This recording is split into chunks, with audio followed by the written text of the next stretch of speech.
Salam saudaraku sekalian, judul renungan hari ini adalah Hal Masuk Kerajaan Allah. Untuk itu silakan subscribe, share, dan like renungan ini. Tuhan memberkati. Katanya, waktunya telah genap, kerajaan Allah sudah dekat, bertobatlah dan percayalah kepada Injil.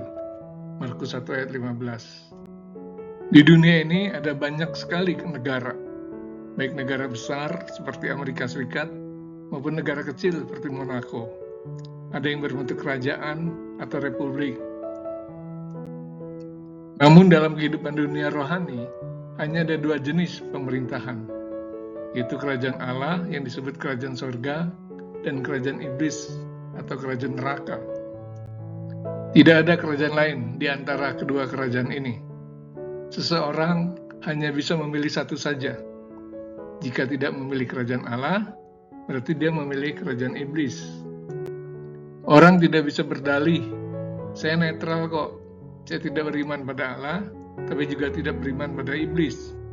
Tidak ada pilihan untuk netral. Atau berkata, saya percaya pada Tuhan, tapi tidak mau terikat ajarannya.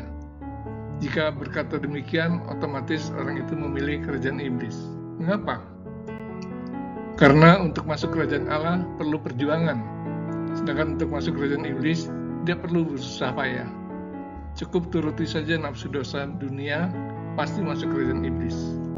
Sudah berusaha dan berjuang mati-matian pun, banyak juga orang gagal masuk kerajaan Allah. Sungguh malang. Apalagi orang yang tidak berusaha, renungan hal itu. Jadi jika tidak berusaha atau mungkin sudah berusaha, tetapi tetap tidak masuk kerajaan Allah, kemana pilihannya? Tidak ada pilihan lain. Pasti akan masuk kerajaan iblis. Di manakah kerajaan iblis itu? Itulah neraka. Ada pegawai yang rajin bekerja. Suatu hari dia dapat tugas dan harus menyelesaikannya dengan waktu cepat karena waktunya singkat. Dia bekerja amat rajin sampai lembur dan paling pulang malam. Tiap hari terus bekerja mati-matian. Ketika selesai dia serahkan hasil pekerjaannya. Apa yang terjadi? Ternyata hasil kerjanya itu ditolak karena salah total. Bukan saja tidak mendapat pujian atau upah, malahan mendapat teguran keras dari atasannya. Itulah yang akan terjadi jika berusaha keras tapi dengan cara yang keliru. Peringatan Tuhan Yesus, banyak orang akan berusaha untuk masuk, tetapi tidak dapat. Mengapa? Karena caranya keliru. Sekeras apapun dia berusaha, kalau caranya salah, bukan mendapat upah, malah mendapat hukuman. Ada banyak orang berusaha sekuat tenaga melakukan kebaikan dan menghindari kejahatan, dan berharap semua kebaikannya itu bisa menebus dosanya. Tapi benarkah itu menjamin masuk kerajaan Allah? Semuanya masih harapan yang belum pasti. Dalam Yohanes 14 ayat 6, Yesus berkata, Akulah jalan dan kebenaran dan hidup. Tidak ada seorang pun yang datang kepada Bapa kalau tidak melalui aku. Itu suatu pernyataan kebenaran. Sebab Yesus adalah kebenaran. Dia tidak pernah berdusta. Dialah Allah yang menyatakan sendiri jalan ke surga kepada umat manusia. Persoalan di sini bukan terkait dengan usaha manusia mencari keselamatan, tapi pada kesediaan manusia menerima keselamatan itu dan memperjuangkan keselamatan itu sampai akhir hidupnya. Yaitu usaha di bawah pimpinan Roh Kudus agar selalu hidup berkenan kepadanya, melakukan kehendak Bapa di surga, dan tidak kembali menuruti keinginan dosa dan keragingannya.